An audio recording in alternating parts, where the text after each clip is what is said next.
April నుంచి 12 లక్షల కోట్ల అప్పు కట్టాల. ఆదాయం లేదు రాష్ట్రానికి, ఆదాయ వనరులు లేవు, భూముల విలువలు లేవు.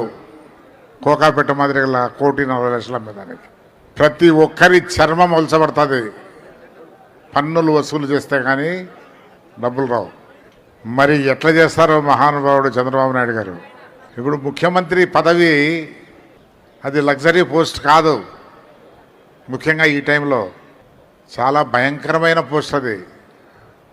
మరి చంద్రబాబు నాయుడు గారు ఎట్లా చేస్తారో కానీ ఈ సిస్టమ్స్ అంతా రెస్టోర్ చేసి మళ్ళా మీకు అనుగుణంగా పరిపాలన ఇవ్వాలంటే ఒక పక్క నిధులు సేకరించాలా, ఒక పక్క ఈ అరాచక పాలన పక్కకు పెట్టేయాలా. ఈ అరాచక పాలనలో కొన్ని వర్గాలు చాలా లాపైనాయి. వాళ్ళంతా మళ్ళా విజృంభిస్తారు. అది కూడా కొంత కంట్రోల్లో పెట్టుకోవాలా.